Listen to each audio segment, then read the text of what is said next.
Hai semuanya, kembali lagi di video reaction saya kali ini guys. Oke, mudah-mudahan semuanya sehat selalu. Nah, kali ini saya mau tengok video pembahasan tentang ini ya. Apakah Indonesia akan menjadi anggota G8 ataupun BRICS Plus? Jadi nampaknya Indonesia menjadi rebutan ya, negara-negara dengan ekonomi terbaik di dunia gitu. Nah, BRICS Plus ini terdiri daripada negara-negara yang pertumbuhan ekonominya ini pesat gitu ya, antaranya Brazil, Rusia, India, China, dan juga Afrika Selatan. Manakala G8 ini pun sama juga gitu ya. Jadi ini nih negara-negara yang merupakan menyumbang lah gitu ya, menyumbang 65% dari ekonomi dunia. Jadi G8 ini dianggotai negara Amerika Syarikat, Italia, Jepun, Jerman, Kanada, Prancis, dan United Kingdom UK. Nah, jadi Indonesia jadi rebutan ini ya, kesatuan-kesatuan ini, BRICS dan juga G8.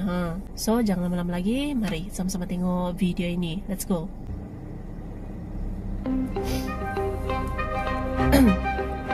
Indonesia menjadi rebutan negara G7 dan BRICS. Guru Besar Hubungan Internasional Universitas Indonesia, Evi Fitriani, menjelaskan persaingan antara negara barat di G7 dan Cina di tengah kunjungan Presiden Joko Widodo atau Jokowi.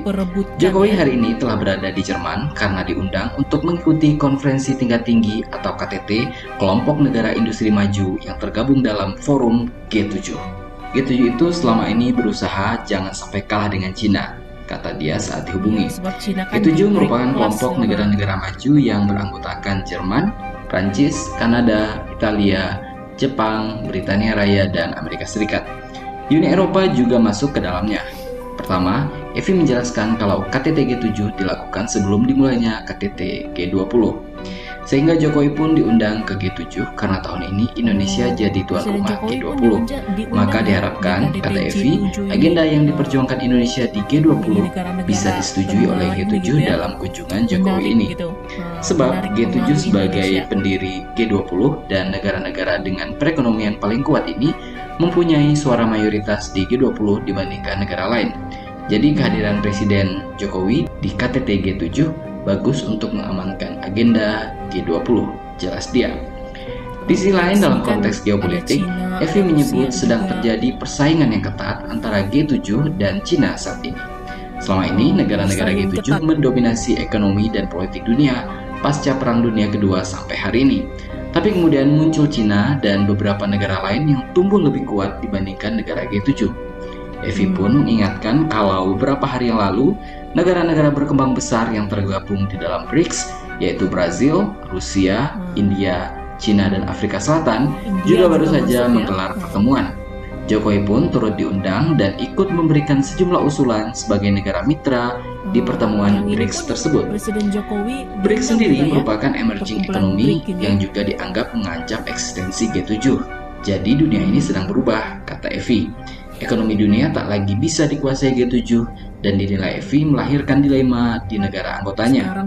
Bahkan BRICS berencana akan memperluas cakupan keanggotaan mereka menjadi BRICS Plus atau G8 versi BRICS yang terdiri dari 8 negara berkembang maju dengan PDB terbesar di dunia, yakni Cina, India, Rusia, Brazil, Indonesia, Turki, Iran, dan Meksiko.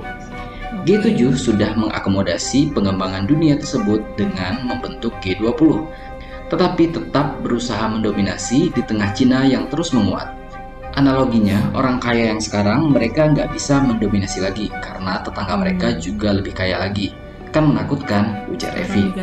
Bahkan di internal G7 sendiri ada juga negara seperti Jerman yang disebut Evi bermain dua kaki.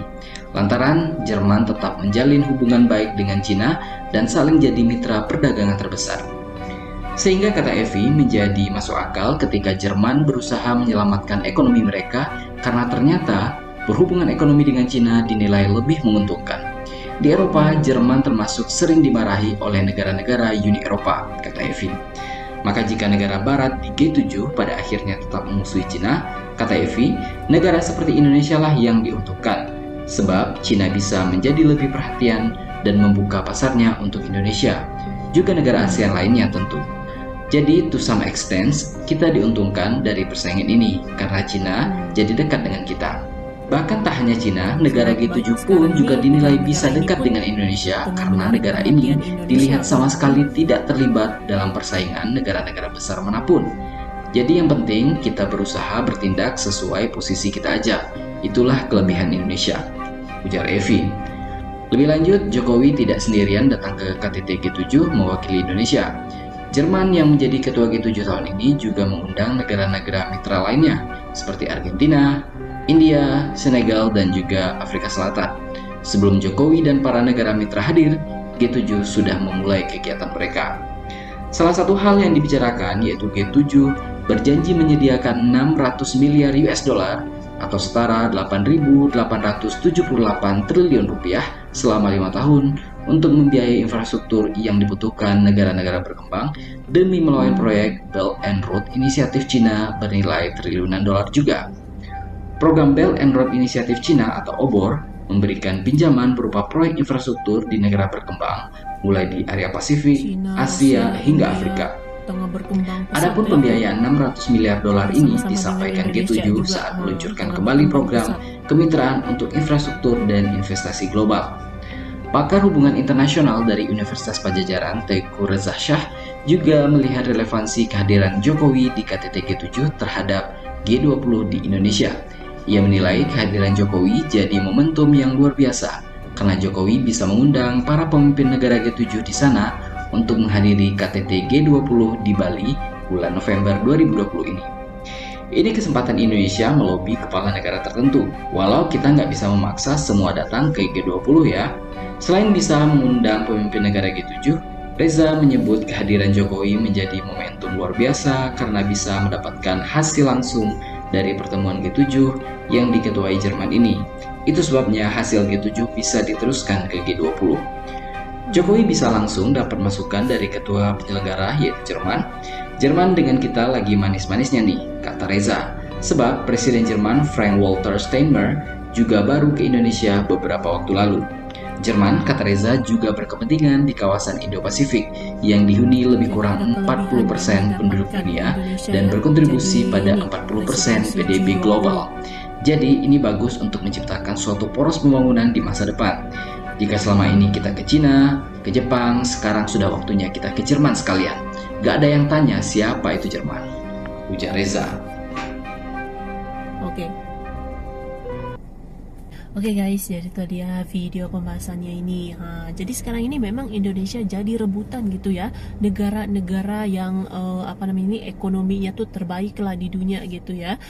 Dan sekarang ini negara-negara G7, lepas tuh negara perkumpulan BRIC ini, dimana yang terdiri daripada China, Rusia, India, Afrika Selatan, Brazil yang di BRIC ini ya. Kalau G7 ini ada Amerika, ada siapa lagi, Kanada gitu, dan ada yang negara lain lagi. Di semua pun tengah memperebutkan ini ya pengaruh Indonesia, sebab ya Indonesia juga sekarang berkembang pesat juga ya. Jadi negara-negara G7 ini ada saingan sudah, sebab banyak negara sekarang yang sudah mulai menunjukkan perkembangan yang sangat besar gitu ya, seperti China, Rusia, India, dan juga Indonesia. Oke, so terima kasih banyak sebab kamu sudah menonton video ini. Jangan lupa macam biasa untuk support channel saya dengan subscribe, like video ini, dan jangan lupa untuk komen juga. Oke, terima kasih banyak dan kita jumpa lagi di video seterusnya. Assalamualaikum.